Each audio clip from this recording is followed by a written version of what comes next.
Hello students, today we are going to do chapter The Happy Prince from book Moments. This is a chapter by Oscar Wilde.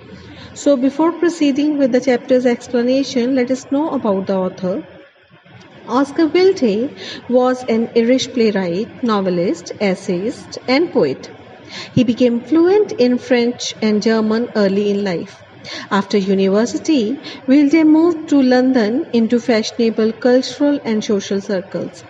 After writing in different forms throughout the 1880s, he became one of London's most popular playwrights in the early 1890s.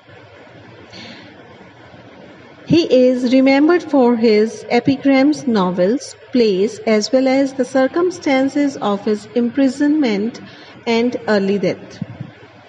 So now, the theme of the story. The first theme of the story is that outward beauty is nothing. It is just a show. The real beauties are love and sacrifices. The second theme is that love and sacrifices are two saving forces. And the last theme is that there is great gap between the rich and the poor, the rulers and the masses. So now we will discuss about the characters of the chapter.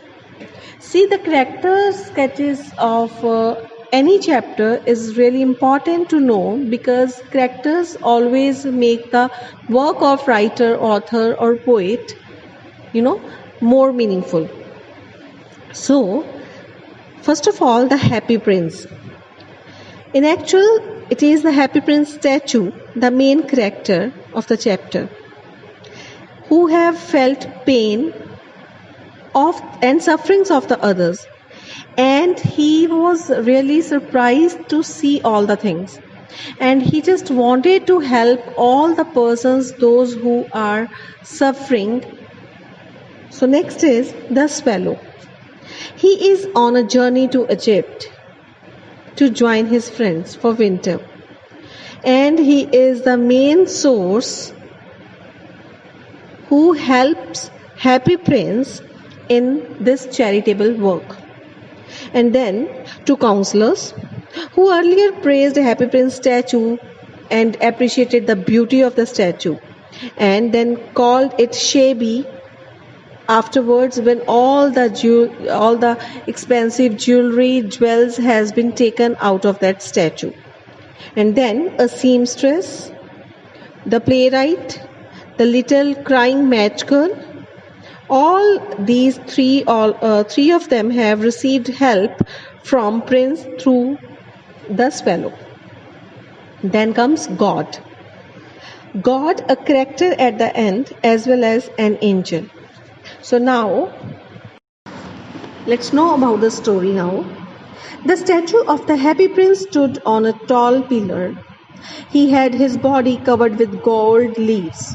His eyes were two bright blue sapphires. On the handle of his sword glowed a red ruby. One night, a little swallow bird flew over the city. He was on the way to Egypt, where his friends had already gone. He needed a place to spend the night. He saw the statue and decided to put up there. He sat between the feet of the prince. He called it a golden bedroom. But as he prepared to go to sleep, a large drop of water fell on him. He looked up and saw tears running down the prince's golden cheeks. The bird wanted to know why the prince was weeping. The prince admitted that he was truly a happy prince when he was alive and lived in the palace. After his death, he was installed on this column. From there, he could see the ugliness of the city and misery of the masses. Even though his heart was made of lead, he was deeply moved with pity. The statue commanded the bird to take away the red ruby from his sword and give it to a poor seamstress. She was really weak and tired. Her hands, pricked by the needle, were rough and red now. She was doing embroidery on the gown of the queen's maids. Her little son was ill and thirsty. He was asking for oranges, but the poor mother could give him only river water.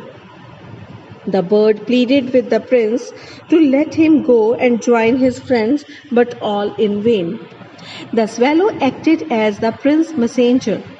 He flew to the poor woman's house. The boy was tossing on bed and the mother was asleep. He put the ruby on the table, fanned the boy's forehead with his wings, and flew back to the prince. He wondered why he felt quite warm even in cold weather. "This is because you have done a good action," said the prince. The next night, also the prince detained the bird.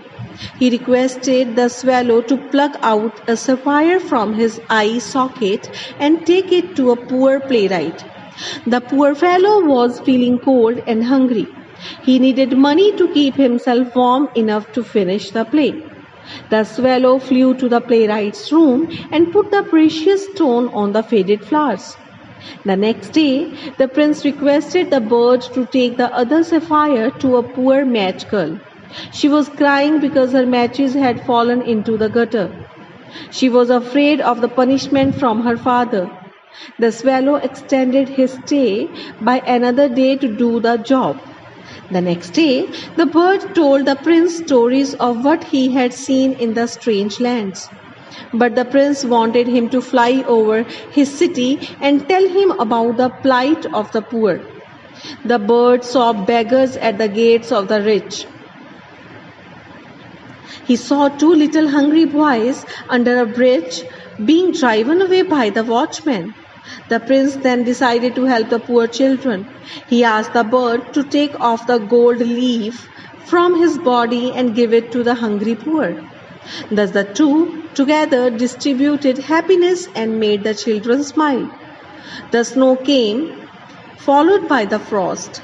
The poor little swallow grew colder, but he decided not to leave the prince. He loved him too well. He picked up crumbs out the baker's shop. He kept himself warm by flapping his wings, but he couldn't live long. He flew up to Prince's shoulder to kiss him and take leave of him.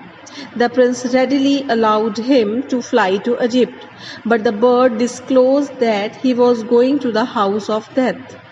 He kissed the prince on the lips and fell dead at his feet. The prince's leaden heart suddenly broke into two. The next morning, the mayor and the town councillors looked up the ugly-looking statue of the prince. The mayor first issued a proclamation that birds were not allowed to be there. Secondly, he ordered the statue to be pulled down and sent to the foundry for melting. Since the leaden heart didn't melt, it was thrown on a dust. Mind my words, the heart didn't melt. It was thrown on a dust heap where the dead swallow was also lying. God asked one of his angels bring to him the two most precious things in the city. The angel presented him the leaden heart and the dead bird. God appreciated the choice and let them live in paradise. I hope you have enjoyed this beautiful story of the